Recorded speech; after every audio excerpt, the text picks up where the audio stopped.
Hello दोस्तों, हिंदी की बिंदी channel में आप सभी का स्वागत है। तो दोस्तों, आज के इस वीडियो में आप सभी के लिए बिहार स्टेट में जितने भी आपके लेखक कवि आदि दिए गए हैं उनके कवि परिचय के ऊपर मैं चर्चा करूंगी, उनके जीवन परिचय के ऊपर, ताकि परीक्षा में अगर इससे संबंधित प्रश्न आए तो आपके लिए बिल्कुल भी मुश्किल ना पड़े, आप आसानी से इस पे आधारित जो है प्रश्न कर सके। तो देखिए, सबसे पहले अगर बात करूं कि लेखक परिचय से क्या प्रश्न आते हैं, क्योंकि सबसे पहले तो यही जानना आवश्यक होता है कि क्या प्रश्न पूछे जाएंगे। ठीक है, तो यहाँ अगर बात करूँ तो सबसे पहले देखिए, लेखकों का जो जन्म वर्ष है वो आपसे पूछा जाता है। कई बार परीक्षा में इनकी जो गांव है इनका वो भी पूछा जाने लगा है। इसके अलावा इनके चारित्रिक जो विशेषताएं हैं उनसे संबंधित प्रश्न पूछे जाते हैं, और इसके अलावा इनकी रचनाओं से संबंधित प्रश्न भी आते हैं, उनको क्रमानुसार लगाना। ठीक है, तो आपके रचनाओं में जितने भी कहानियाँ दी गई हैं, देखिए आपको इसको डिवाइड कैसे करना है प्रश्न में बता दूं तो आपको इसमें कुल 6 कहानियाँ दी गई है। तो उन 6 कहानियों के रचनाकार को क्रमानुसार याद कर लीजिए, क्योंकि यहाँ तो मैं सारे लेखकों को एक साथ ले रही हूँ, लेकिन आप इनका क्रमानुसार याद कर लीजिए, क्योंकि कहानी के जो लेखक हैं उनको क्रमानुसार लगाना आ सकता है। जो आपकी कहानियाँ दी गई है उनको भी कर लीजिएगा प्रकाशन वर्ष के अनुसार। ठीक है, चलिए अब बात करते हैं एक एक लेखकों के जीवन की। तो सबसे पहले लेखक जो है कवि हैं राजा राधिका रमण सिंह। तो इनकी कहानी जो है आपको पढ़नी है, आपके सिलेबस में दी गई है, लेकिन यहाँ कहानी के ऊपर चर्चा नहीं हो रही है। इनका जन्म जो है 10 सितंबर 1890 को हुआ था और इनका निधन 24 मार्च 1971 को हुआ था। ये हिंदी साहित्यकार थे। इनकी एक प्रसिद्ध रचना चुंबन चाटा थी। कथा लेखन में भी अपनी अत्यंत शैली के कारण हिंदी साहित्य में वे शैली सम्राट के रूप में स्मरण किए जाते हैं। तो शैली सम्राट के रूप में किनको जाना जाता है? राजा राधिका रमण सिंह को।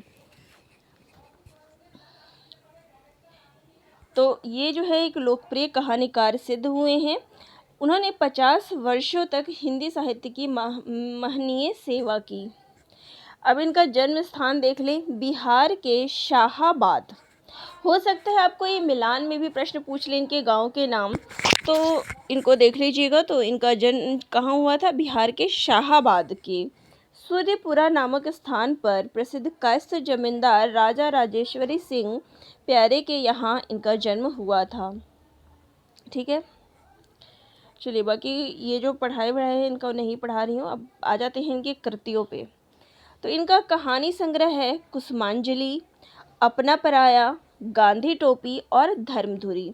तो आपकी जो कहानी दी गई है कानों में कंगना, वो इनके काव्य संग्रह कुसुमांजलि में ही संकलित है। अब इनकी कहानियों की बात कर लेते हैं कि इनके द्वारा कौन कौन सी कहानियाँ लिखी गई है। तो वो है गांधी टोपी सन 1938 ईस्वी, सावनी समा सन 1938 ईस्वी, नारी क्या एक पहेली सन 1951 ईस्वी, हवेली और झोपड़ी सन 1951 ईस्वी, देव और दानव सन 1951 ईस्वी, वे और हम सन 1956 ईस्वी, धर्म और मर्म सन 1959 ईस्वी, तब और अब सन 1958 ईस्वी, अबला क्या ऐसी सबला 1962 ईस्वी, बिखरे मोती भाग 1 1965 ईस्वी। ठीक है, तो ये इनकी कहानी। देखिए मेन इनकी अब उन उपन्यासों की बात कर ले कि इनके द्वारा कौन कौन से उपन्यास लिखे गए हैं। तो राम रहीम सन 1936 ईस्वी, पुरुष और नारी सन 1939 ईस्वी, सूरदास 1942 ईस्वी, संस्कार 1944 ईस्वी, पूरब और पश्चिम 1951 ईस्वी, चुंबन और चाटा 1957 ईस्वी। अब इनके द्वारा लघु उपन्यास लिखे गए हैं वो है नवजीवन 1912 ईस्वी, तरंग 1920 ईस्वी, माया मिली न राम 1936 ईस्वी, मॉडर्न कौन सुंदर कौन 1964 ईस्वी, अपनी अपनी नज़र अपनी अपनी डगर 1966 ईस्वी। ठीक है, ये इनके द्वारा कुछ लिखे गए लघु उपन्यास है। तो चलिए अब आगे देखते हैं नाटक के बारे में। तो इनके द्वारा लिखे गए नाटक है नए रिफार्मर या नवीन सुधारक सन 1911 ईस्वी, धर्म की धुरी 1952 ईस्वी, अपना पराया 1953 ईस्वी और नज़र बदली बदल गए नज़ारे 1961 ईस्वी। ठीक है। संस्मरण है इनकी सावनी सभा, टूटा तारा, सूरदास, गद्य काव्य है नवजीवन और प्रेम लहरी। गद्य कृतियाँ हैं नारी एक पहेली, पूरब और पश्चिम, हवेली और झोपड़ी, देव और दानव, वे और हम, धर्म और मर्म, तब और अब। तो ये इनके द्वारा गद्य कृतियाँ लिखी गई है। ठीक है। अब बात करते हैं चंद्रधर शर्मा गुलेरी की। तो इनकी रचनाएं कौन सी है, इनका जन्म कब हुआ था? तो इनका जन्म 7 जुलाई 1883 ईस्वी को हुआ था और इनका निधन जो है 12 सितंबर 1922 को हुआ था। जन्म स्थान है इनका जयपुर राजस्थान और इनका मूल निवास है गुलेर नामक ग्राम, जिला कांगड़ा, हिमाचल प्रदेश। इनके पिता का नाम पंडित शिवराम था। बचपन में संस्कृत की शिक्षा 1899 में इलाहाबाद तथा कोलकाता विश्वविद्यालयों से क्रमशः एंट्रेंस तथा मैट्रिक 1901 में कोलकाता विश्वविद्यालय से इंटरमीडिएट, 1903 में इलाहाबाद विश्वविद्यालय से इन्होंने बीए किया था। वृत्तियों की बात करें तो 1904 में जयपुर दरबार की ओर से खेतड़ी के नाबालिग राजा जयसिंह के अभिभावक बनकर मेयो कॉलेज अजमेर में आ गए। जयपुर भवन छात्रावास के अधीक्षक के रूप में कार्य किया इन्होंने। 1916 में संस्कृत विभाग के अध्यक्ष रहे। चलिए ये सब तो इनका जन्म वर्ष बस याद कर लीजिए जो परीक्षा के लिए ज़रूरी है, 7 जुलाई 1883 ईस्वी। और इसके बाद इनकी रचनाओं पे आ जाते हैं। तो इनके द्वारा कौन सी पत्रिका का संपादन किया था, ये भी प्रश्न पूछ सकते हैं। तो देखिए समालोचक, काशी नागरी प्रचारणी पत्रिका। और कहानियों की बात करें तो सुखमय जीवन 1911 ईस्वी, बुद्धू का कांटा 1911 ईस्वी, उसने कहा था 1915 ईस्वी। तो ये मात्र 3 कहानियाँ लिख के प्रसिद्ध हो गए। तो कई बार प्रश्न इस पर भी आधारित आता है कि किस साहित्यकार ने 3 कहानियाँ लिख के मतलब प्रसिद्ध हो गए हैं, तो वो है चंद्रधर शर्मा गुलेरी। इसके अलावा जो है इनके निबंधों से भी प्रश्न आता है, निबंध भी पूछे जाते हैं। तो इनके निबंध है कछुआ धर्म, मारेसी मोहि कुंठा, पुरानी हिंदी, भारतवर्ष, डिंगल, संस्कृत की टिप्पणी, देवाना प्रिय आदि। प्राच्य विद्या, इतिहास, पुरातत्व, भाषा विज्ञान और समसामयिक विषयों पर इन्होंने निबंध लेखन कार्य किया है। इसके अतिरिक्त अनुवादों की बाढ़, खोज की खाज, क्रियाहीन हिंदी, वैदिक भाषा में प्राकृतपन आदि टिप्पणियाँ भी इनके द्वारा प्रकाशित की गई है। अंग्रेजी में निबंध में बात करें तो a poem by Bhasa, a commentary on Vatsyayan's Kamasutra, the literary criticism. तो ये इनके द्वारा अंग्रेजी में निबंध लिखे गए हैं। इसके अलावा इन्होंने देश प्रेम को लेकर कुछ कहानियाँ भी लिखी है। अब इनसे संबंधित कुछ प्रश्न देख सकते हैं कि समालोचक के संपादक कौन है? चंद्रधर शर्मा गुलेरी। काशी नागरी प्रचारणी सभा के संस्थापक गुलेरी जी। सुखमय जीवन, ये भी इनकी रचना है। बुद्धू का कांटा और उसने कहा था, ये तीनों इनकी कहानियां हैं। कछुआ धर्म पूछा जाता है, चंद्रधर शर्मा गुलेरी। मारेसी मोहि कुंठा, ये भी इनकी रचना है। पुरानी हिंदी किसने कहा है, ऐसा करके प्रश्न आता है, तो चंद्रधर शर्मा गुलेरी। भारतवर्ष के निबंधकार हैं चंद्रधर शर्मा डिंगल के। तो एक एक इनकी रचनाओं के नाम हैं यहाँ पे। चलिए अगले कवि हैं शिव पूजन सहाय। अब इनका देख लेते हैं। तो इनका जन्म जो है, इनका असली नाम देखिए, इनका वैसे तो कविता जगत में या उपन्यास जगत में हम इनको शिव पूजन सहाय के नाम से जानते हैं, लेकिन इनका असली नाम तारकेश्वर नाथ था। इनका जन्म 9 अगस्त 1893 को उनवास शाहाबाद में हुआ था, यानी कि बिहार में। जन्म स्थान कहाँ है? बिहार का। पेशे से ही कहानीकार, उपन्यासकार, संपादक और पत्रकार हैं। इनकी माता का नाम राजकुमारी देवी था, पिता का नाम बालेश्वर सहाय है। सम्मान की बात करें तो इनको पद्म भूषण सम्मान 1960 ईस्वी में मिला था। इन्होंने कुछ पत्रिकाएं जो है लिखी हैं, मारवाड़ी सुधार, माधुरी, मतवाला, समन्वय, गंगा, मौजी, साहित्य, बालक, गोलमाल, हिमालय, जागरण आदि। इनके द्वारा संपादन कार्य भी किया गया है, वो है साहित्य और बिहार, अयोध्या प्रसाद खत्री स्मारक ग्रंथ, बिहार की महिलाएं और रंगभूमि। इनकी मृत्यु जो है 21 जनवरी 1963 में पटना बिहार में हुई थी। अब देखिए तो देखिए इनको जो है इनके माता पिता ने भोलेनाथ जी से मांगा था, इसलिए इनके बचपन का नाम क्या था, भोलेनाथ था, और वास्तविक नाम इनका तारकेश्वर नाथ था। बाद में शिव पूजन के नाम से, शिव पूजन सहाय के नाम से जाने लगे। चलिए ये सब नहीं, मैं आपको साहित्यिक जीवन की बात बता रहा हूँ। तो 1920 से 1921 के दौरान गांधी जी के असहयोग आंदोलन से ये जुड़े। उसके बाद उन्हें आरा के नागरिक प्रचारणी सभा का सहकारी मंत्री नियुक्त किया गया। 1921 में इन्होंने कोलकाता में पत्रकारिता का भी आरंभ किया। इसके बाद इन्होंने राजेंद्र अभिनंदन ग्रंथ में संपादन कार्य किया था।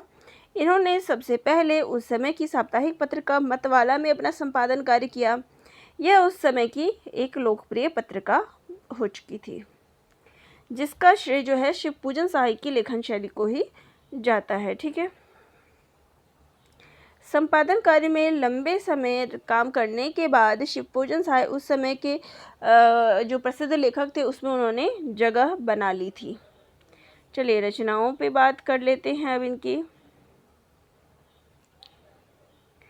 तो देखिए यहाँ देखिए 1926 से लेके 1933 तक यह लगातार कई पत्रिकाओं का संपादन कार्य करते रहे और इन्होंने कई सारी रचनाएं और उपन्यास लिखे हैं। प्रारंभ में इनके लेख लक्ष्मी, मनोरंजन और पाटलिपुत्र आदि नामक पत्रिका में प्रकाशित हुए हैं। 1934 से 1939 तक ये लहरियासराय में संपादन कार्य इन्होंने किया है। इसके बाद 1950 तक राजेंद्र कॉलेज छपरा में हिंदी के प्राध्यापक के तौर पर भी इन्होंने काम किया है। तो ये इनका साहित्यिक जो है विकास है। अब इसमें अगर बात करते हैं इनकी रचनाओं की, तो शिव पूजन सहाय अपने समय में गद्य साहित्य के एक विशेष लेखक माने जाते थे। उन्हें उस समय छायावाद के 4 स्तंभों में से एक स्तंभ माना जाता था। अब रचनाओं की बात कर लेते हैं, तो इनके कथा और उपन्यास कौन से हैं।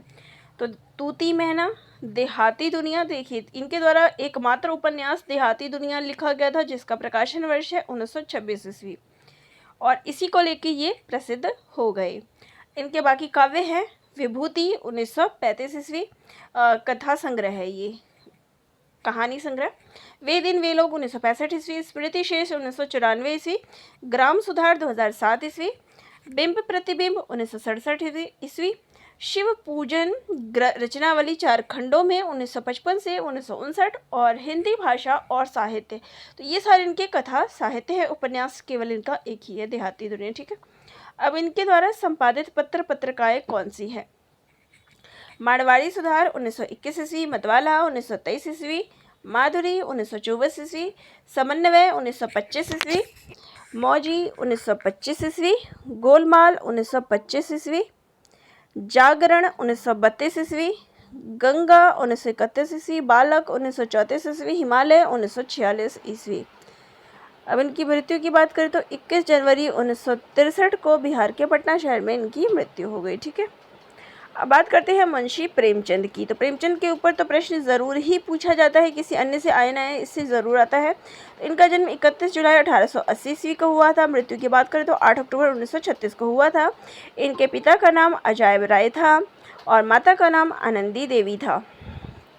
प्रेमचंद का जन्म वाराणसी जिले उत्तर प्रदेश के लमही नामक गांव में एक कायस्थ परिवार में हुआ था। तो देखिए कई बार जो है इनके गांव का नाम पूछा जाता है, तो लमही नामक गांव में हुआ था। इनके पिता अजायब राय पोस्ट मास्टर थे। जब ये 7 वर्ष के थे तो इनकी माता का देहांत हो गया, और जब ये 14 वर्ष के थे तो इनके पिता का देहांत हो गया, जिस कारण इनका जीवन बड़ा ही संघर्ष में रहा। इनका पहला विवाह 15 वर्ष में हुआ था और दूसरा विवाह सन 1906 ईस्वी में शिवरानी देवी के साथ हुआ था, जो कि एक बाल विधवा थी। शिवरानी देवी एक सुशिक्षित स्त्री थी। उन्होंने प्रेमचंद घर में पुस्तक भी लिखी है। इनकी 3 संतानें हुई है, श्रीपत राय, अमृत राय और कमला देवी श्रीवास्तव।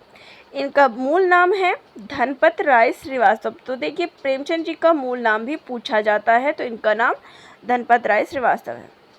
इनको नवाब राय और मुंशी प्रेमचंद के नाम से भी जाना जाता है। शिक्षा की बात कर ले तो 1898 में इन्होंने मैट्रिक, अंग्रेजी दर्शन, फारसी और इतिहास लेकर इंटर पास किया। 1919 में इन्होंने बीए पास किया। प्रेमचंद हिंदी और उर्दू के सर्वाधिक लोकप्रिय उपन्यासकार, कहानीकार और विचारक थे। इन्होंने लगभग 1.5 दर्जन उपन्यास और 300 से अधिक कहानियाँ लिखी है। 3 नाटक, 10 अनुवाद, 7 बाल पुस्तकें आदि लिखी है। इन्होंने सभी प्रमुख उर्दू और हिंदी पत्रिकाओं जैसे कि ज़माना, सरस्वती, माधुरी, मर्यादा, चांद, सुधा आदि में लिखा है। हिंदी समाचार पत्र जागरण तथा साहित्यिक पत्रिका हंस का संपादन और प्रकाशन कार्य भी इनके द्वारा किया गया है। उनके द्वारा रचित रचनाओं में दहेज, अनमेल विवाह, पराधीनता, लगान, छुआछूत, जाति भेद, विधवा विवाह, आधुनिकता, स्त्री पुरुष समानता आदि उस दौर की सभी प्रमुख रचनाओं का चित्रण किया गया है। अब कल एक प्रश्न भी मेरे से पूछा गया था, मैं उसका कमेंट में जवाब नहीं दे पाई थी, तो चलिए मैं यहाँ बता देती हूँ कि प्रेमचंद जो है आदर्शवादी हैं या फिर यथार्थवादी। तो देखिए प्रेमचंद के जो रचनाएं थी शुरू में आदर्शवादी रही है, बाद में जो है यथार्थवाद का रूप ले लिया और उसके बाद जो है आदर्शोन्मुख यथार्थवाद। तो प्रेमचंद जो है आदर्शोन्मुख यथार्थवाद कवि के रूप में लेखक के रूप में जाने जाते हैं और यही उनके साहित्य की मुख्य विशेषता है। हिंदी कहानी तथा उपन्यास के क्षेत्र में सन 1918 से 36 तक के समय को प्रेमचंद के युग के नाम से जाना जाता है। इन्हें आधुनिक हिंदी कहानी के पितामह और उपन्यास सम्राट के नाम से जाना जाता है। उपन्यास क्षेत्र में इनके योगदान को देखकर बंगाल के विख्यात उपन्यासकार शरत चंद्र चट्टोपाध्याय ने इन्हें उपन्यास सम्राट कहकर संबोधित किया। तो देखिए यहाँ से भी प्रश्न आपका बनता है, कई बार परीक्षा में प्रश्न आता है कि उपन्यास सम्राट किसे कहा गया है, तो मुंशी प्रेमचंद जी को। और ये कहने वाले कौन हैं, किसने इनको संबोधित किया था, तो शरत चंद्र चट्टोपाध्याय ने। ठीक है, अमृत राय ने इनको क्या नाम दिया था, कलम का सिपाही, ये भी प्रश्न आता है।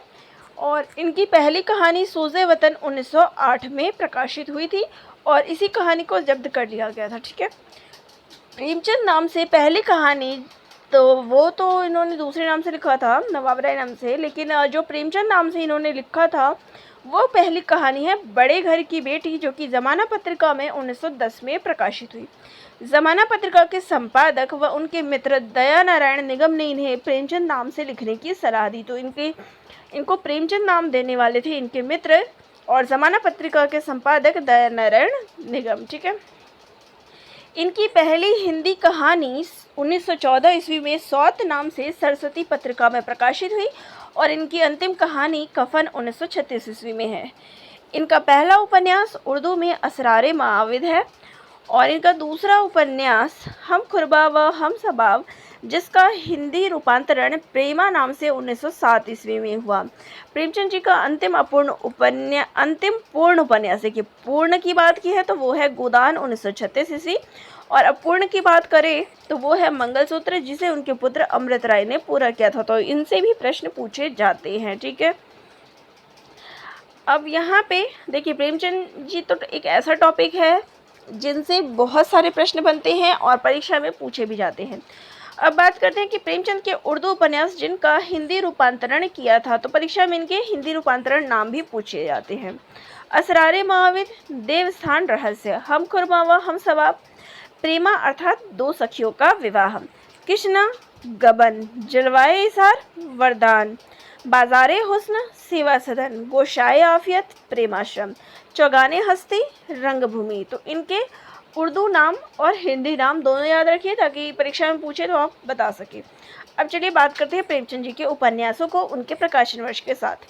पहला है देवस्थान रहस्य 1905 ईस्वी, प्रेमा 1907 ईस्वी। अधिकतर जो परीक्षा में पूछा जाता है, शुरू किया जाता है, वो है सेवा सदन से।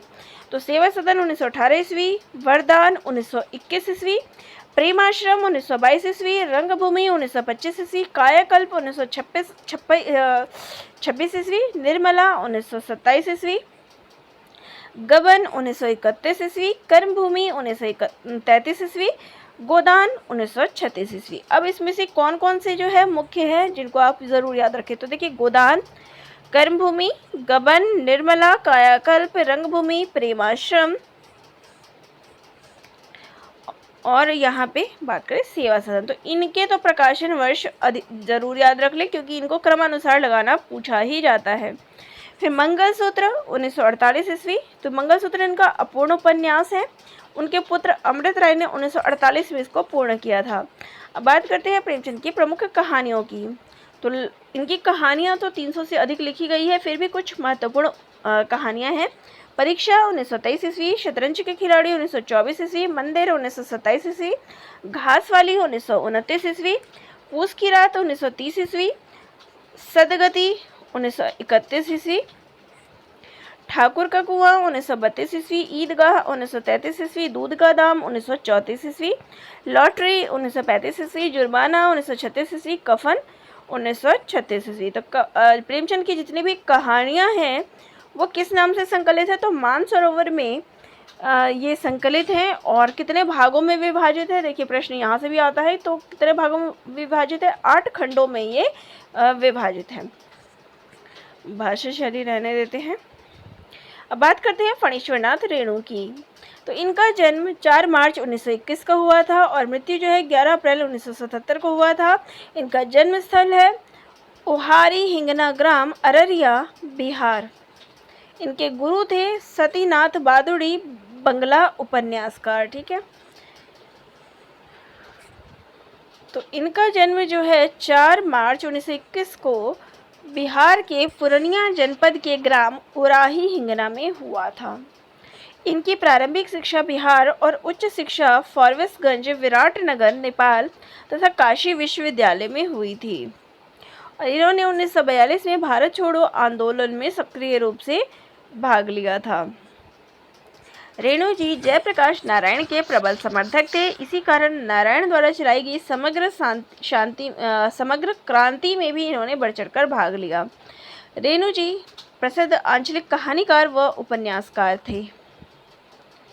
रेणु जी ने स्वयं लिखा है, पिताजी किसान थे और इलाके के स्वराज आंदोलन के प्रमुख कार्यकर्ता। खादी पहनते थे, घर में चरखा चलता था।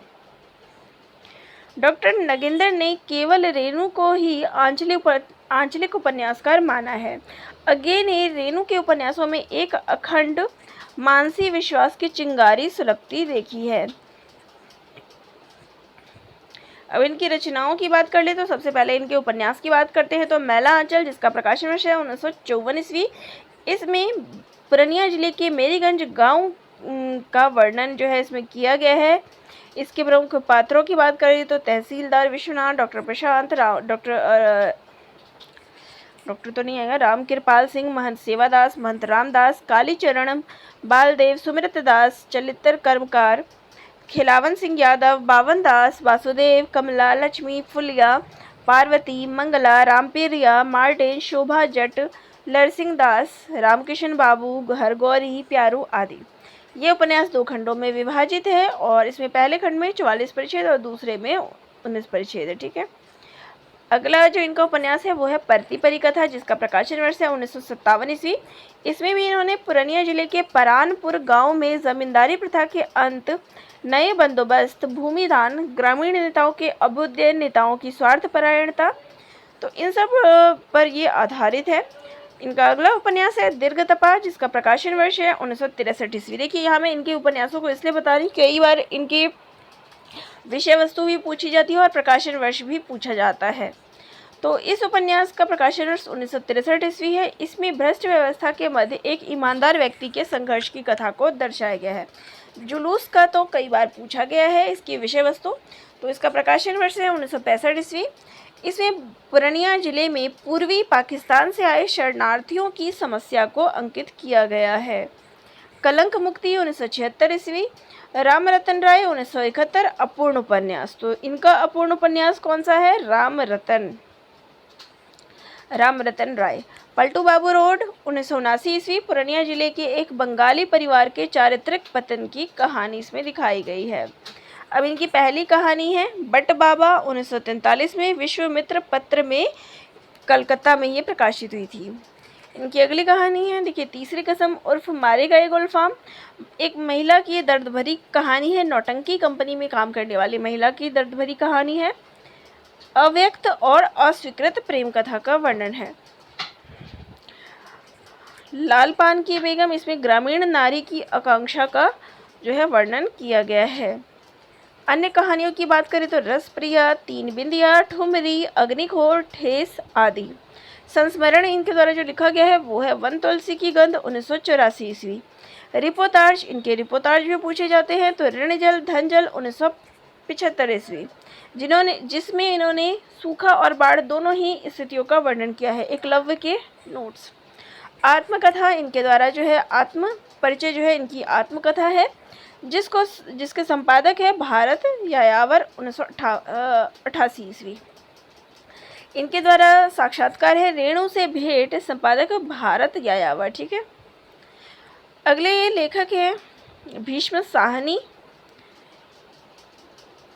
इनका जन्म 8 अगस्त 1915 ईस्वी को हुआ था। जन्म स्थान है रावलपिंडी, भारत, क्योंकि आज़ादी से पहले इनका जन्म हुआ था, जो अब रावलपिंडी तो पाकिस्तान में है लेकिन उस समय भारत में ही था। मृत्यु 11 जुलाई 2003। तमस उपन्यास के लिए इनको 1975 में साहित्य अकादमी पुरस्कार मिला है।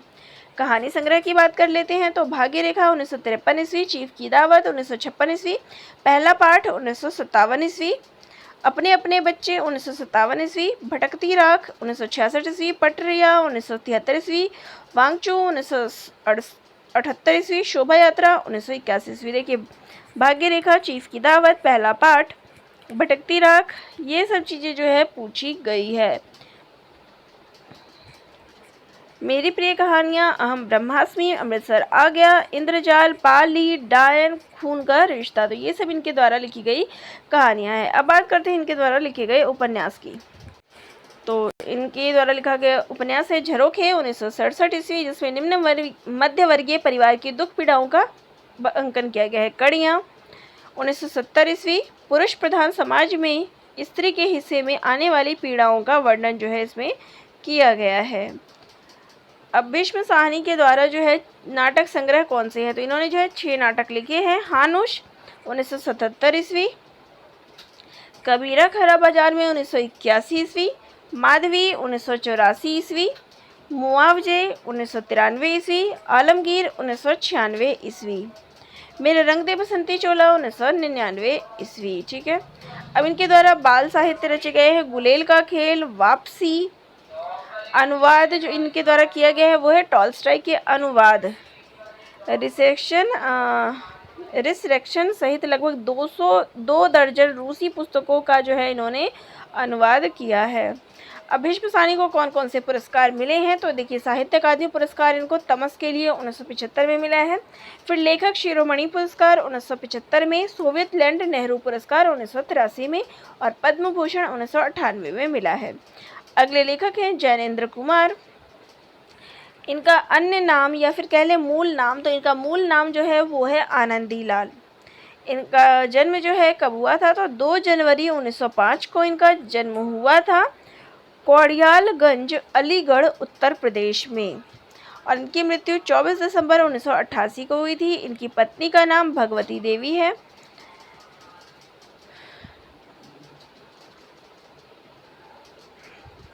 चलिए अब आगे बात कर लेते हैं। पहले अलीगढ़ में 2 जनवरी 1905 को इनका जन्म हुआ था। इनके मामा ने हस्तिनापुर में गुरुकुल स्थापित किया था, वहीं इनकी पढ़ाई हुई थी। 2 वर्ष की आयु में अपने पिता को खो चुके थे। जैनेन्द्र के बाद में बने। इनका मूल नाम आनंदी लाल था और उच्च शिक्षा इन्होंने काशी हिंदू विश्वविद्यालय से की थी। साहित्यिक परिचय अब देख लेते हैं, क्योंकि मुख्य तो यही होता है। तो फांसी इनका पहला कहानी संग्रह, तो इनकी पहली कहानी संग्रह जैनेन्द्र की फांसी है, जिसने इनको प्रसिद्ध कहानीकार बताया। उपन्यास परख से सन 1929 में इनको पहचान मिली। सुनीता का प्रकाशन वर्ष है 1935 ईस्वी, त्यागपत्र 1937 ईस्वी, कल्याणी 1939 ईस्वी। 1929 में पहला कहानी संग्रह फांसी छपा था। ठीक है, इसके बाद 1930 में वातायन, 1933 में नीलम देश की राजकन्या, 1934 में एक रात, 1935 में 2 चिड़िया और 1942 में पाजेब का प्रकाशन हुआ। जैनेन्द्र की कहानियाँ 7 भागों में उपलब्ध है। इनकी जितनी भी कहानियाँ हैं वो 7 भागों में उपलब्ध है। इनके द्वारा जो महत्वपूर्ण उपन्यास लिखे गए हैं वो है विवर्त, सुखदा, व्यतीत, जयवर्धन और दशार्क। प्रस्तुत प्रश्न, जड़ की बात, पूर्वोदय, साहित्य का श्रेय और प्रेम, मंथन, सोच विचार, काम और परिवार, ये और वे इनके निबंध संग्रह है। यहाँ से यहाँ तक इनके निबंध संग्रह है। टॉल्स्टॉय की रचनाओं का इन्होंने अनुवाद किया है। समय और हम प्रश्नोत्तर शैली में जैनेंद्र को समझने की दृष्टि से सर्वाधिक महत्वपूर्ण पुस्तक है। यहाँ भी आप देख सकते हैं इनके उपन्यास कौन कौन से हैं। देखिए प्रकाशन वर्ष के साथ है। परख 1929 ईस्वी, सुनीता 1935 ईस्वी, त्यागपत्र 1937 ईस्वी, कल्याणी 1939 ईस्वी, विवर्त 1953 ईस्वी, सुखदा 1953 ईस्वी, व्यतीत 1953, जयवर्धन 1956 ईस्वी और मुक्तिबोध कथा के पात्र मैं, पत्नी राजी, बेटी अंजू इत्यादि। कहानी संग्रह में देखिए फांसी पहली कहानी संग्रह है, फिर वातायन, नीलम देश की राजकन्या, एक रात दो चिड़िया, पाजेब, जयचंदी, जैनेंद्र की कहानियाँ 7 भाग। तो ये इनकी कहानी संग्रह है, ये इनके उपन्यास है। दोनों के याद कर लीजिए, प्रश्न इससे पूछे ही जाएंगे। निबंध संग्रह की बात कर लें तो यहाँ देख सकते हैं प्रस्तुत मन, जड़ की बात, पूर्वोदय, साहित्य का श्रेय और प्रेम, मंथन, सोच विचार, काम, प्रेम और परिवार, ये और वे, इतस्तः, समय और हम, परिप्रेक्ष्य, साहित्य और संस्कृति। इनके द्वारा अनुदित ग्रंथ है मंदालिनी, प्रेम में भगवान, पाप और प्रकाश। इन्होंने जो है सहलेखन भी किया है, वो है तपोभूमि उपन्यास का ऋषभ चरण जैन के साथ। इनके द्वारा संपादित ग्रंथ है साहित्य चयन, निबंध संग्रह है और विचार वल्लरी भी इनका निबंध संग्रह है, जिनका इन्होंने संपादन कार्य किया है।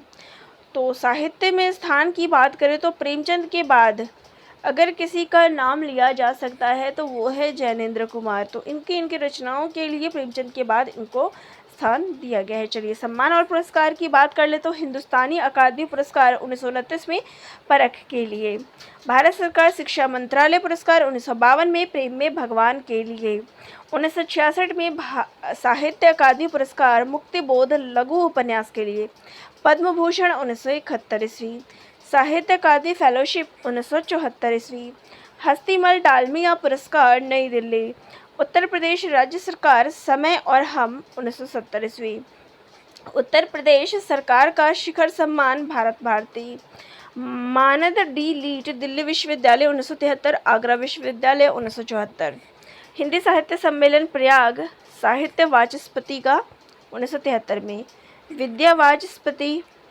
साहित्य अकादमी की प्राथमिक सदस्यता, प्रथम राष्ट्रीय यूनेस्को की सदस्यता, भारतीय लेखक परिषद की अध्यक्षता, दिल्ली प्रादेशिक हिंदी साहित्य सम्मेलन का सभापतित्व।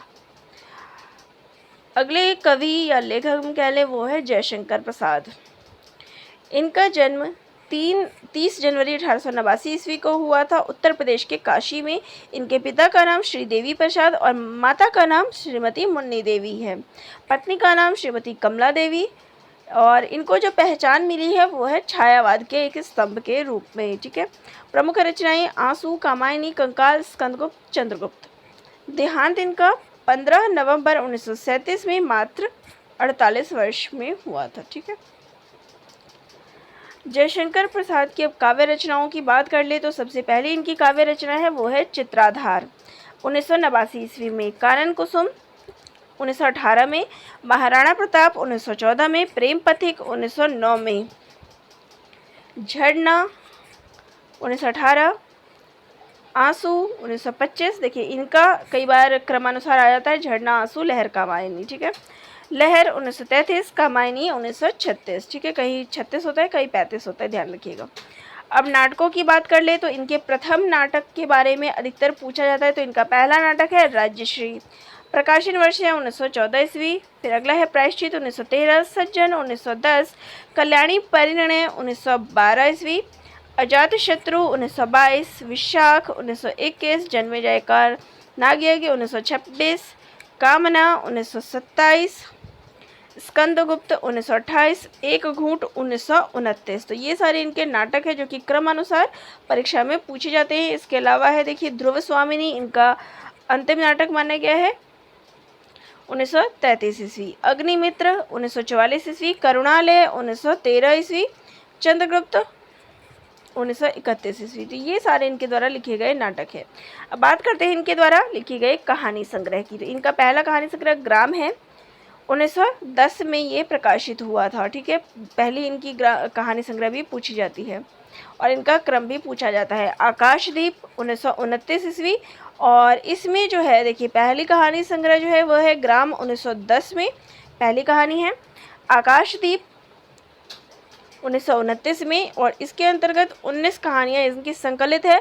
आकाशदीप, ममता, स्वर्ग के खंडहर, सुनहरा सांप, हिमालय का पथिक, भिखारनी, प्रतिध्वनि, कला, देवदासी, समुद्र संतरण, बैरागी, बंजारा, चूड़ीवाला, अपराधी, प्रणय चिन्ह, रूप की छाया, ज्योतिषवती, रमला और बिसाती। ठीक है, इनका अगला कहानी संग्रह है छाया 1912 में, और इसमें जो है 6 कहानियाँ संकलित है। अगली कहानी संग्रह है इंद्रजाल 1936 ईस्वी, और इसमें जो है 14 कहानियाँ संकलित है। अगला कहानी संग्रह है प्रतिध्वनि 1926 ईस्वी, और इसमें जो है 15 कहानियाँ संकलित है। आंधी 1929 ईस्वी, और इसमें जो है 11 कहानियाँ संकलित है। अब आपको जो है इनकी कहानी संग्रह भी याद रखने हैं, परीक्षा में पूछा जाता है। ग्राम, आकाशदीप, छाया, इंद्रजाल, प्रतिध्वनि, आंधी। ठीक है, चंपू रचनाएं जो इनके द्वारा लिखी गई है वो है उर्वशी 1906 ईस्वी, बब्रुवाहन 1907, चित्रांगदा। अब इनकी प्रसिद्ध कहानियाँ कौन सी है तो देख सकते हैं। तानसेन, चंदा, ग्राम, रसिया बालम, शरणागत, सिकंदर की शपथ, चित्तौड़उद्धार, अशोक, गुलाम, जहां आरा, मदन मृणालिनी प्रसाद, गुदड़ साई, गुदड़ी में लाल, अघोरी का मोह, पत्थर की पुकार, उस पार का योगी, करुणा की विजय, खंडहर की लिपि, कलावती की शिक्षा, चक्रवर्ती का स्तंभ, दुखिया, प्रतिमा, प्रलय, आकाश, और इसके अलावा और भी इनकी कहानियां हैं। अगले लेखक हैं मोहन राकेश। अब इनकी रचनाओं को देखते हैं। तो इनका जन्म 8 जनवरी 1925 में हुआ था, अमृतसर पंजाब में, और इनकी मृत्यु 3 जनवरी 1972 को हुई थी, और मृत्यु स्थान था नई दिल्ली। ठीक है, पुरस्कार की बात करें तो इनको 1968 में संगीत नाटक अकादमी पुरस्कार मिला है। इनको जो है नई कहानी आंदोलन का प्रवर्तक माना जाता है। ठीक है, रचनाओं की चलिए बात कर लेते हैं। तो सबसे पहले इनके द्वारा लिखे गए नाटकों की बात कर लेते हैं। तो नाटक इनके द्वारा जरूर पूछे जाते हैं। तो 1958 में आषाढ़ का एक दिन 1958 ईस्वी, लहरों की राजहंस 1963 ईस्वी, आधे अधूरे 1969 ईस्वी, और पैर तले की ज़मीन, ये इनके द्वारा लिखे गए नाटक है। तो पहले इनको क्रमानुसार देख लीजिए, इनका क्रम पूछा जाता है। और पैर तले ज़मीन ये इनका अधूरा नाटक है, इसको इन्होंने पूर्ण नहीं किया था, इसको पूरा करने वाले थे कमलेश्वर। ठीक है, ये चीज़ ध्यान में रखिएगा, क्योंकि परीक्षा में ये पूछ सकते हैं कि अगर इस पे प्रश्न आता है कि पैर तले की ज़मीन को किसने पूरा किया था, तो कमलेश्वर ने। ठीक है, 1959 में आषाढ़ का एक दिन वर्ष का सर्वश्रेष्ठ नाटक रहा है।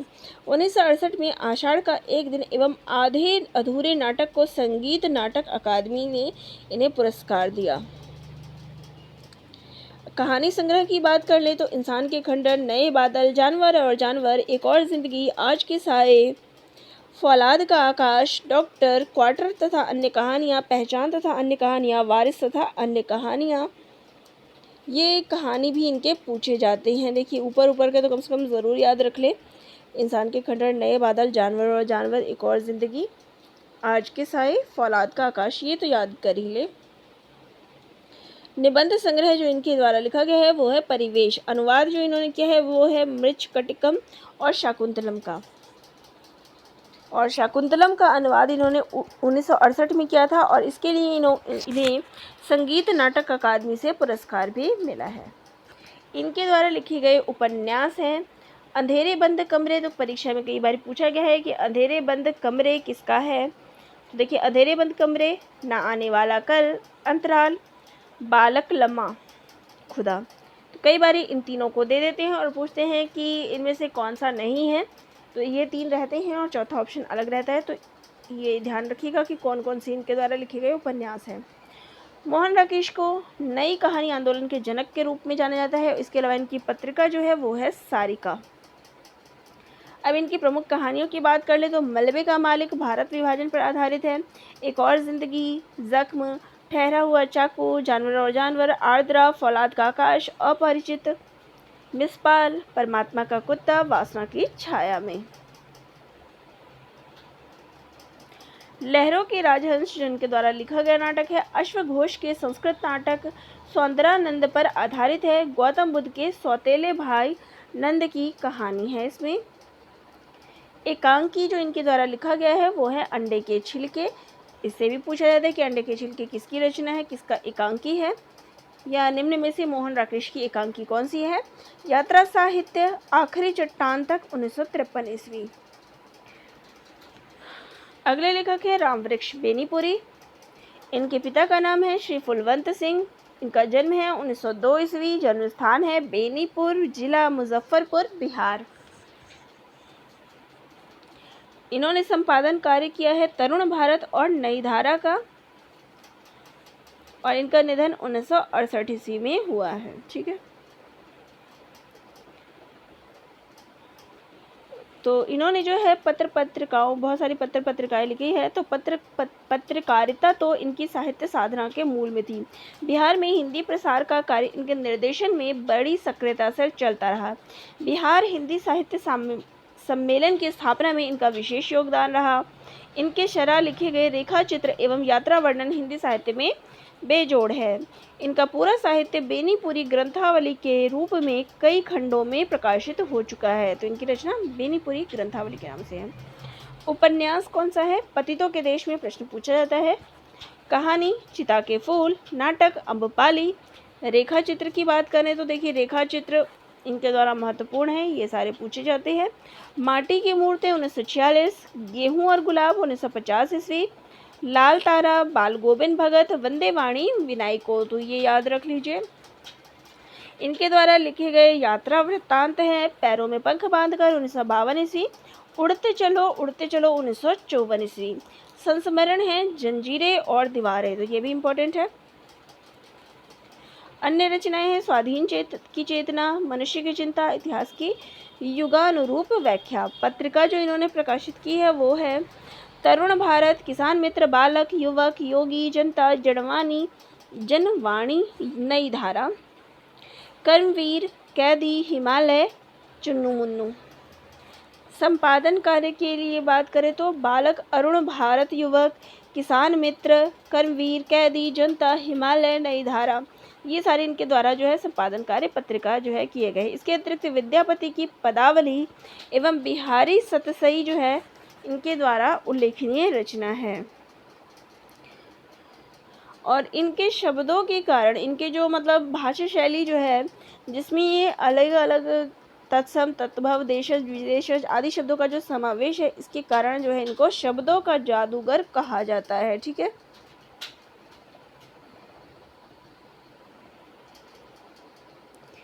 अगले जो लेखक हैं वो है सरदार पूरन सिंह। इनका जन्म सन 1881 ईस्वी में हुआ था, एबटाबाद में, रावलपिंडी। निबंध जो है इनका मुख्य लेखन विधा है। भाषा की बात करें तो ये शुद्ध खड़ी बोली में लिखते थे, और शैली की बात करें तो भावात्मक, विचारात्मक और वर्णनात्मक है। ठीक है, और इनका निधन सन 1931 में हुआ है। सरदार पूरन सिंह हिंदी निबंधों की प्रथम पंक्ति में उच्च स्थान पर सुशोभित है, ये इनका साहित्य में स्थान है।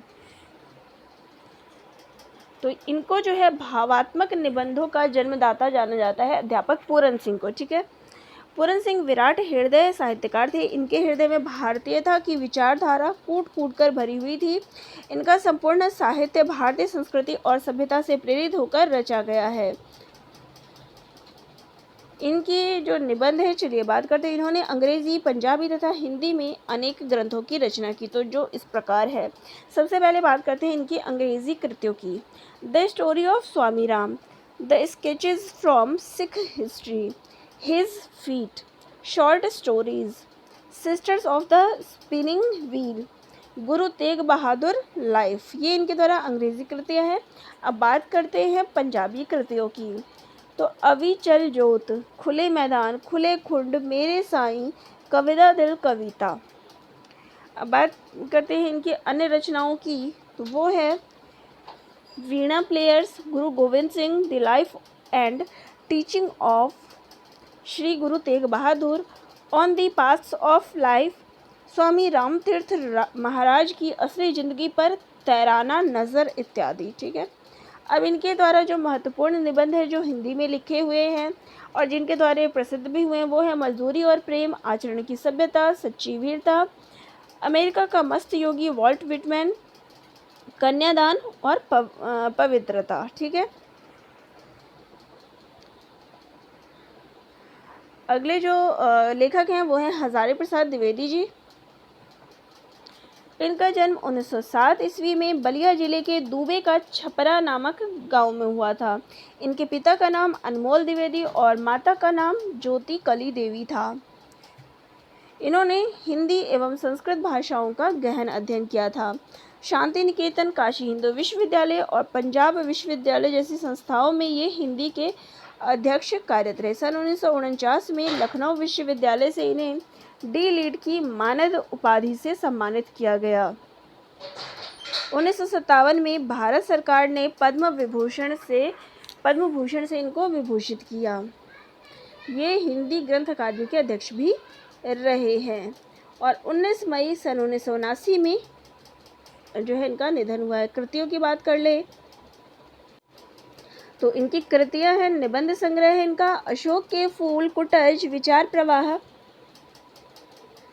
विचार और वितर्क, आलोक पर्व और कल्पलता, आलोचना साहित्य, सूर साहित्य, कालिदास की लालित्य योजना, कबीर, साहित्य सहचर, साहित्य का मर्म।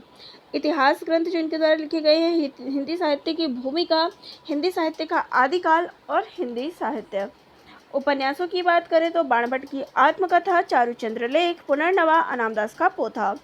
संपादन कार्य जो इन्होंने किया है वो है नाथ सिद्धों की बानियाँ, संक्षिप्त, पृथ्वीराज रासो, संदेश रासक। इनके द्वारा अनुदित ग्रंथ है प्रबंध चिंतामणि, पुरातन प्रबंध संग्रह, प्रबंध कोश, विश्व परिचय, लाल कनेर, मेरा बचपन आदि। चलिए अब इनके उपन्यास और उसकी समय क्या है, क्योंकि ये प्रश्न जो है आपको मैचिंग में दे सकते हैं, इसलिए मैंने यहाँ पे लिया है।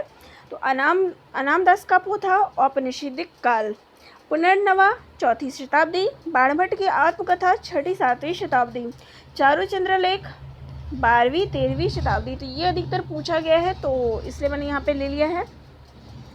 चलिए अब बात करते हैं अनामदास का पोथा की, जिसका प्रकाशन वर्ष है 1976 ईस्वी। देखिए इनके उपन्यास भी महत्वपूर्ण है, परीक्षा में अधिकतर पूछे जाते हैं।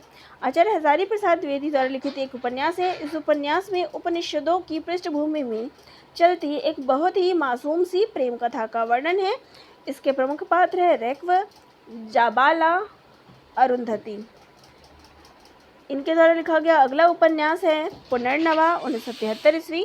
4वीं शताब्दी की घटनाओं पर आधारित ये ऐतिहासिक उपन्यास है, लेकिन जिन प्रश्नों को यहाँ उठाया गया है वे चिरंतन हैं और उनके प्रस्तुतिकरण तथा निर्वाह में आचार्य द्विवेदी ने अत्यंत वैज्ञानिक एवं प्रगतिशील दृष्टिकोण का परिचय दिया है।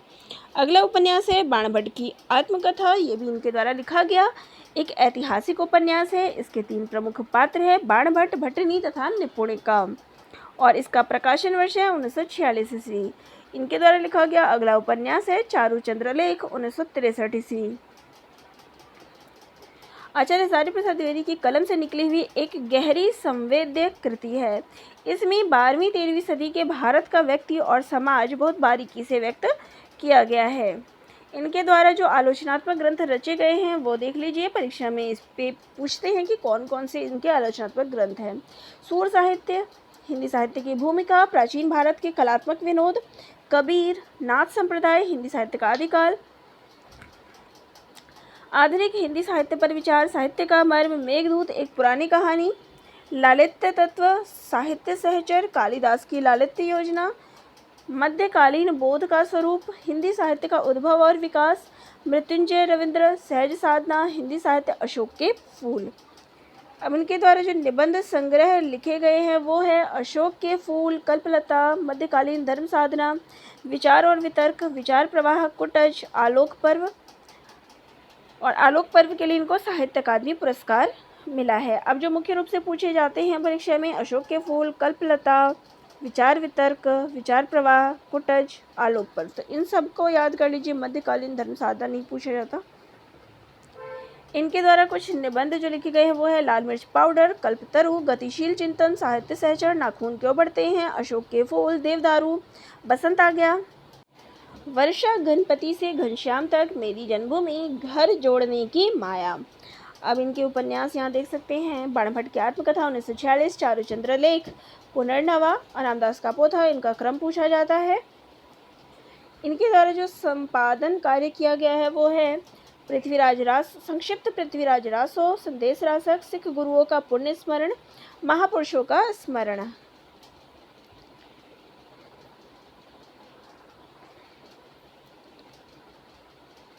चलिए अगले हैं आचार्य रामचंद्र शुक्ल जी।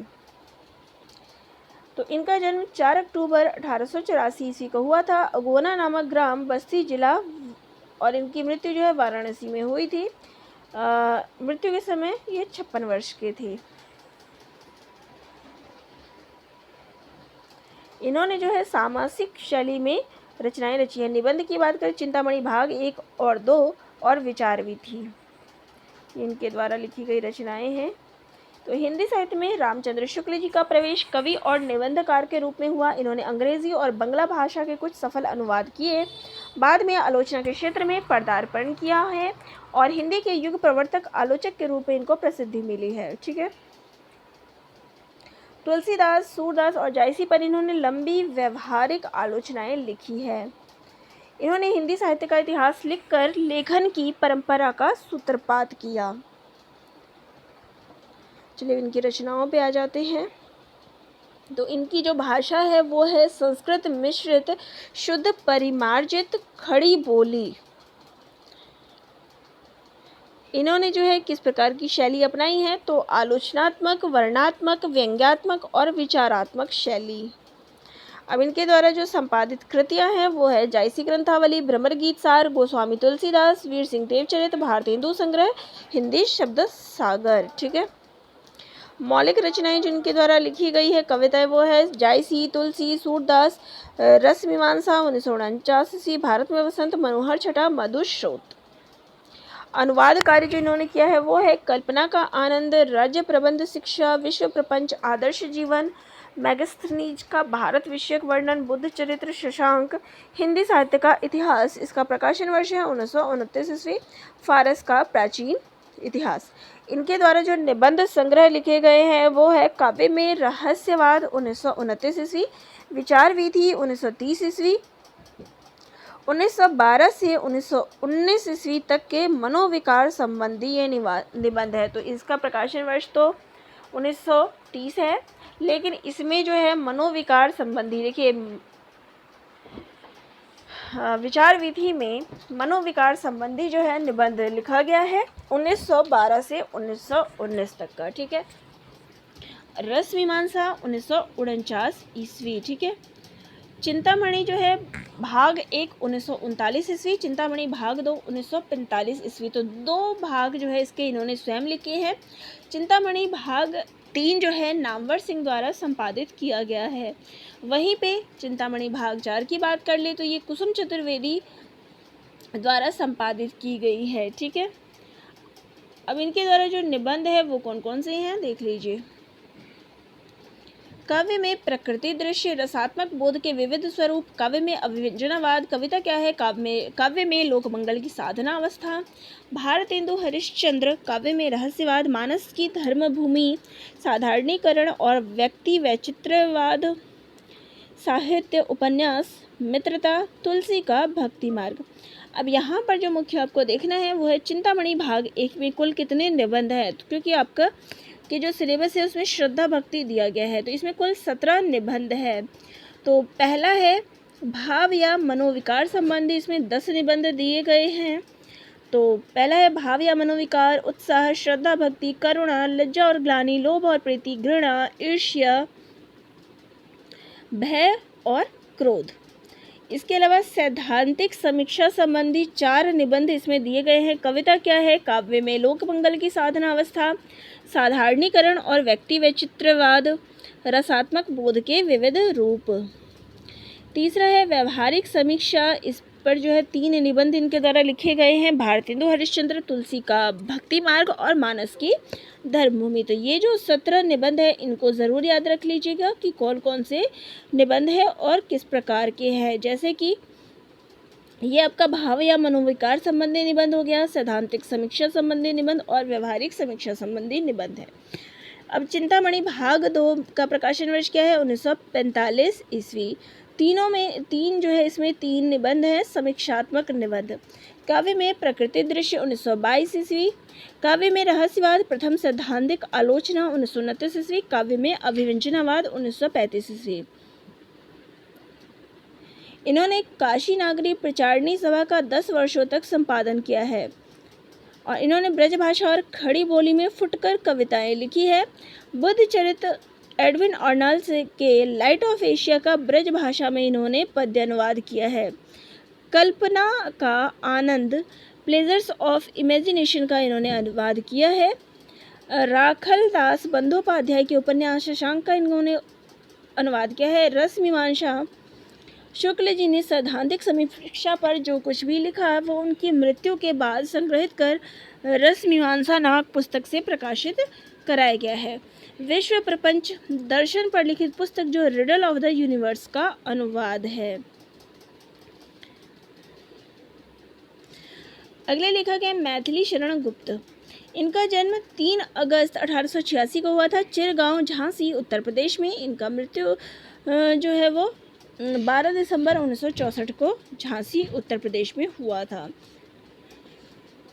चलिए अब इनकी रचनाओं पे आ जाते हैं। तो इनकी पहली रचना है रंग में भंग 1909 ईस्वी, जयद्रथ वध 1910 ईस्वी, भारत भारती इनकी प्रसिद्ध रचना है 1912 ईस्वी, किसान 1917, शकुंतला 1923, पंचवटी 1925, अनग 1925, हिंदू 1927, त्रिपथगा 1928, शक्ति 1928, गुरुकुल 1929, विकट भट्ट 1929, साकेत 1931, यशोधरा 1933, द्वापर 1936 ईस्वी, सिद्धराज 1936, नहुष 1940, कुणाल गीत 1942, काबा और करबला 1942, पृथ्वीपुत्र 1950, प्रदक्षिणा 1950, जय भारत 1952 और विष्णुप्रिया 1957, अर्जुन और विसर्जन 1942, झंकार 1929 ईस्वी। इनके गुरु कौन थे? तो इनके गुरु थे महावीर प्रसाद द्विवेदी। ठीक है, बस इतना याद रख लीजिए। इनको कौन कौन से पुरस्कार मिले हैं? तो इलाहाबाद विश्वविद्यालय ने डी.लिट की उपाधि दी है। सन 1952 में गुप्त जी राज्यसभा में सदस्य के लिए मनोनीत हुए थे। 1954 में इनको पद्म भूषण पुरस्कार से सम्मानित किया गया। अगले लेखक हैं या कवि कह लें रामधारी सिंह दिनकर। इनका पूरा नाम रामधारी सिंह दिनकर है। इनका जन्म 23 सितंबर 1908 को हुआ था। इनके पिता का नाम बाबू रवि सिंह है और माता का नाम मनरूप देवी है। इनके भाई बहन में आते हैं केदारनाथ सिंह और राम सेवक सिंह। और इनका जन्म स्थान है सिमरिया, मुंगेर, बिहार। इनकी मृत्यु का समय है 24 अप्रैल 1974 ईस्वी। ठीक है, अब इनकी काव्य कृतियों के ऊपर आ जाते हैं। तो विजय संदेश 1928, प्राणभंग 1928, 1929, रेणुका 1935, हुंकार 1938, रसवंती 1939 इनके भी रचनाओं का क्रम परीक्षा में पूछा जाता है।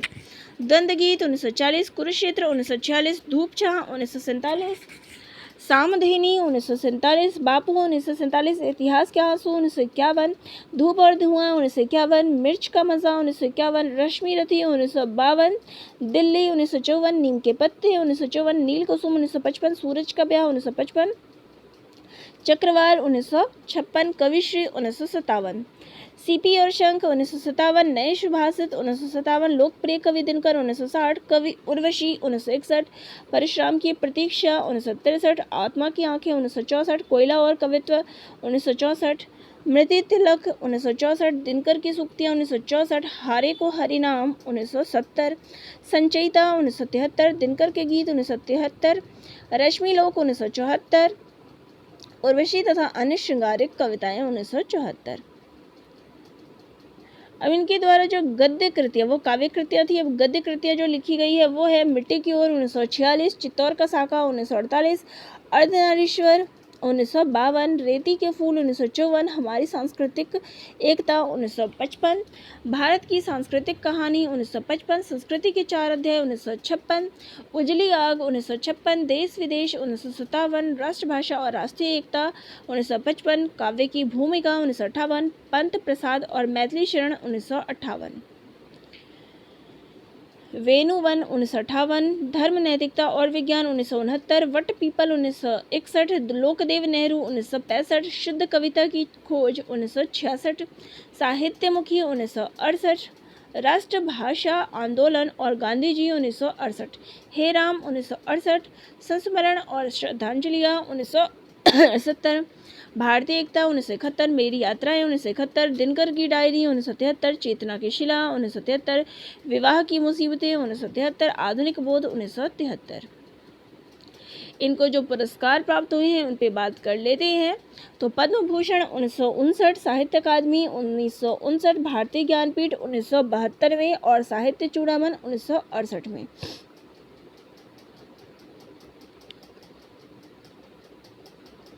अगले कवि हैं सूर्यकांत पाठी निराला। इनका जन्म 21 फरवरी 1896 को मेदिनीपुर, पश्चिम बंगाल, भारत में हुआ था और इनका मृत्यु स्थान है 15 अक्टूबर 1961, प्रयागराज, उत्तर प्रदेश, भारत। इनके पिता का नाम पंडित राम सहाय त्रिपाठी था और पत्नी का नाम मनोहरी देवी था। इनकी एक पुत्री। तो निराला जी की बात हो रही है। निराला की पुत्री का नाम क्या था? तो सरोज। ठीक है। काव्य संग्रह की बात कर लेते हो। देखिए, अनामिका 1923 ईस्वी, परिमल 1930 ईस्वी, गीतिका 1936 ईस्वी। अनामिका द्वितीय, देखिए पहला अनामिका 1923 में और द्वितीय जो है 1939 में। और जो द्वितीय है उसमें सरोज स्मृति और राम की शक्ति पूजा जो है इसमें संकलित है। तुलसीदास 1939 ईस्वी, कुकुरमुत्ता 1942, अणिमा 1943, बेला, नए पत्ते, अर्चना, आराधना, गीत गुंज और सांध्य काकली। तो ये इनके द्वारा जो है काव्य रचनाएं रची गई है। प्रकाशन वर्ष साथ में देख सकते हैं, स्क्रीनशॉट ले सकते हैं। अपरा संचयन इनके द्वारा लिखे गए उपन्यास हैं। अप्सरा, अलका, प्रभावती, निरूपमा, कुल्ली भाट, बिल्लेसुर बकरीहा, चोटी की पकड़, काले कारनामे, इसका स्क्रीनशॉट ले लें। काले कारनामे और चमेली, इंदुलेखा, ये सब इनके अपूर्ण उपन्यास है। ठीक है। इनका कहानी संग्रह कौन सा है? तो लिली, सखी, सुकुल की बीवी, चतुरी चमार, देवी, ये इनके कहानी संग्रह है। निराला जी की निबंध जो है वो है रविंद्र कविता कानन, प्रबंध पद्म, प्रबंध प्रतिमा, चाबुक चयन संग्रह। इनके द्वारा जो पुराण कथाएं लिखी गई है वो है महाभारत, रामायण की अंतर्कथाएं। इनके द्वारा जो बालोपयोगी साहित्य लिखा गया है बच्चों के लिए वो है भक्त ध्रुव, भक्त प्रहलाद, भीष्म, महाराणा प्रताप, सीख भरी कहानियाँ। इनके द्वारा जो अनुवाद किए गए हैं वो है रामचरितमानस का, आनंद मठ, विश्व वृक्ष, कृष्णकांत का वसीयतनामा, कपाल कुंडला, दुर्गेश नंदिनी, राज सिंह, राजरानी, देवी चौधरानी, युगलागुलिये, चंद्रशेखर, रजनी, श्री राम कृष्ण। चलिए इसको छोड़ दीजिए। अगले कवि हैं केदारनाथ अग्रवाल। इनका जन्म 1 अप्रैल 1911 को हुआ था बांदा जिले के कमासिन गांव में। इनके पिता का नाम है हनुमान प्रसाद और माता का नाम है घसीटो देवी और इनकी मृत्यु जो है 22 जून 2000 में हो गई थी।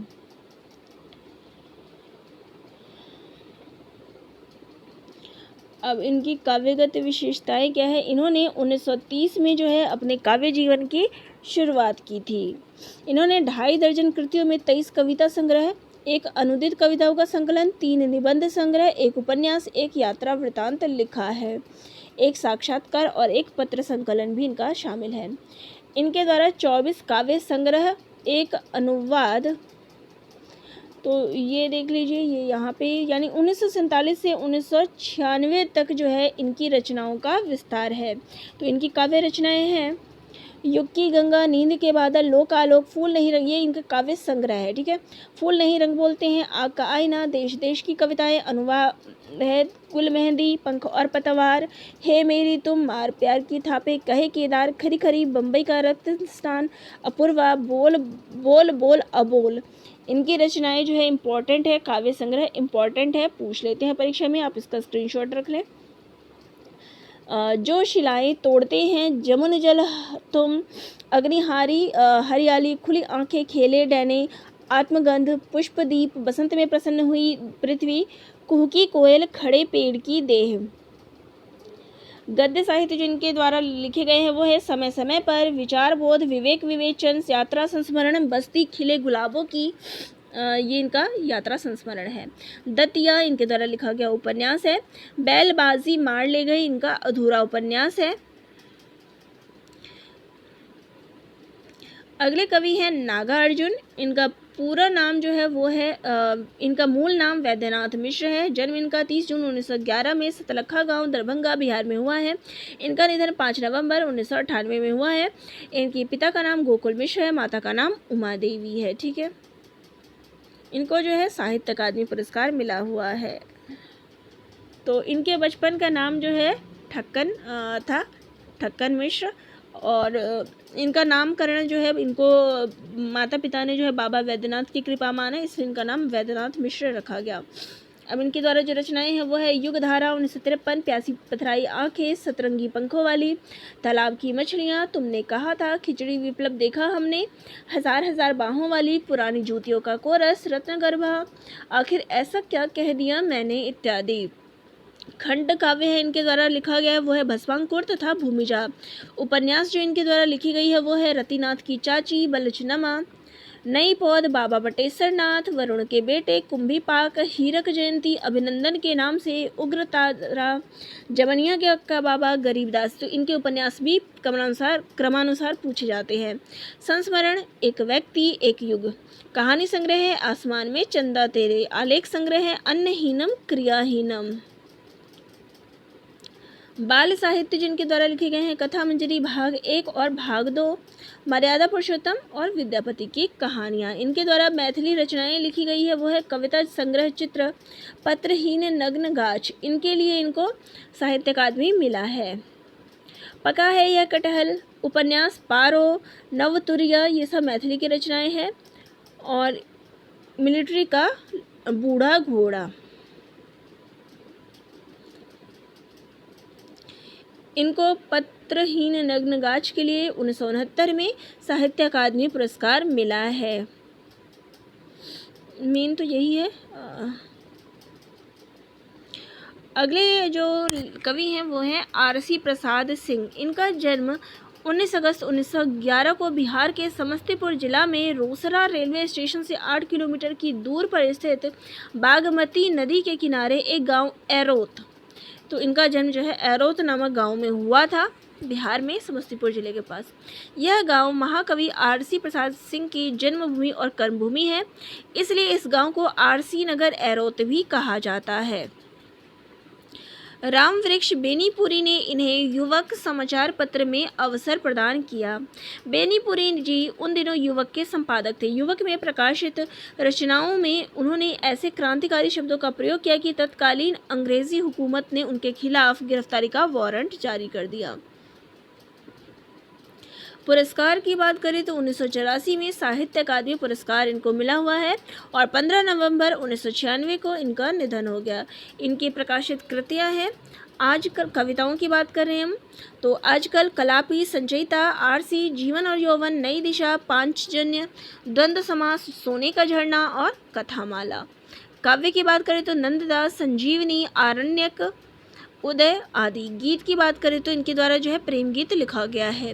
कहानी की बात करें तो पंचपल्लव, खोटा सिक्का, कालरात्रि, एक प्याला चाय, आंधी के पत्ते और ठंडी छाया। बाल साहित्य इनके द्वारा चंदा मामा, चित्रों में लोरिया, ओना मासी, राम कथा, जादू का बंसी, कागज की नाव, बाल गोपाल, हीरा मोती, जगमग, कलम और बंदूक। इनके द्वारा समीक्षा संग्रह लिखे गए हैं कविवर सुमित युग और साहित्य। यहाँ पे आप देख सकते हैं कविता हो गई इनके द्वारा आजकल, कलापी, संचयिता, आरसी, जीवन और यौवन, नई दिशा, पांचसी, ये वही नाम है जो मैंने पीछे बताया है। चलिए इसको दोबारा ना देखें। अगले कवि हैं जानकी वल्लभ शास्त्री, जिनका आपको मेघगीत पढ़ना है। इनका जन्म 5 फरवरी 1916 को हुआ था और मृत्यु जो है 7 अप्रैल 2011 को हुआ था। इन्हें उत्तर प्रदेश सरकार द्वारा भारत भारती पुरस्कार से सम्मानित किया गया था। आचार्य वल्लभ शास्त्री का काव्य संसार बहुत ही विविध और व्यापक है। प्रारंभ में उन्होंने संस्कृत में कविताएं लिखी, फिर महाकवि निराला की प्रेरणा से, देखिए किसकी प्रेरणा से हिंदी में आए, तो निराला जी की प्रेरणा से हिंदी में आए। इनकी पहली रचना है गोविंद गानम। इन्होंने 16-17 की अवस्था में ही लिखना प्रारंभ किया। इनकी पहली रचना गोविंद गानम है, जिसकी पदशैया को कवि जयदेव से अपोध स्पर्धा की विपरिणति मानते हैं। रूप अरूप 3 तरंग के गीतों के पश्चात कालन, अर्पणा, लीला कमल और बांसों का झुरमुट 4 कथा संग्रह प्रकाशित हुए हैं। और इनके द्वारा जो है 4 समीक्षात्मक ग्रंथ साहित्य दर्शन, चिंताधारा, त्रयी और प्राच्य साहित्य, देखिए इनके द्वारा समीक्षात्मक ग्रंथ जो रचे गए हैं वो है ये। और 1945 से 50 तक इनके 4 गीति काव्य प्रकाशित हुए, जिसमें शिप्रा, अवंतिका, मेघगीत और संगम। तो मेघगीत जो इनका काव्य संग्रह भी है, ठीक है, और आपको पढ़ना भी है। कथा काव्य गाथा का प्रकाशन सामाजिक दृष्टिकोण से क्रांतिकारी है। इन्होंने एक महाकाव्य राधा की भी रचना की है। जानकी वल्लभ शास्त्री का पहला गीत है किसने बांसुरी बजाई। प्रोफेसर नलिन विरोचन शर्मा ने उन्हें प्रसाद पंत, निराला और महादेवी के बाद 5वां छायावादी कवि कहा है। तो इनको क्या कहा गया है, 5वां छायावादी कवि। लेकिन सच्चाई यह है कि वे भारतीय हिंदू और श्रीधर पाठक द्वारा प्रवर्तित और विकसित उस स्वच्छंद धारा के अंतिम कवि थे जो छायावादी अतिशय लाक्षणिकता और भावात्मकता, तो ये जो है स्वच्छंद धारा के अंतिम कवि थे, ठीक है। इन्होंने एक महाकाव्य राधा की रचना की जो 1971 में प्रकाशित हुई। हंस बलाका गद्य काव्य की इनकी रचना हिंदी जगत की अमूल्य निधि है, ठीक है। एक तो इनकी रचना क्या है, राधा, और हंस बलाका जो है वो गद्य महाकाव्य है। छायावादोत्तर काल में प्रकाशित पत्र साहित्य में व्यक्तिगत पत्रों के संकलन के अंतर्गत निराला के पत्र जो है 1971 ईस्वी, ये इनका उल्लेखनीय है। इनकी प्रमुख कृतियाँ जो संस्कृत में है वो है काकली, बंदी मंदिरम, लीला पदनम, हिंदी में रूप अरूप, कानन, अपर्णा। चलिए मैं पीछे आपको आगे जो है इनकी रचनाएं पढ़ा दूंगी। तो देखिए इनके द्वारा काव्य संग्रह है बाललता, अंकुर, उन्मेष, रूप अरूप, तीर तरंग, शिप्रा, अवंतिका, मेघगीत, गाथा, प्यासी पृथ्वी। इनके द्वारा काव्य संग्रह जो रचे गए वो संगम, उत्पदल, चंदनवन, शिशिर किरण, हंस किंकणी, सुरसुरी, गीत, वितान, धूपतरी, बंदी मंदिरम, और ये इनके समीक्षात्मक ग्रंथ हैं। आप इनका स्क्रीनशॉट ले लें ताकि आपके पास जो है आ जाए इनके काव्य संग्रह।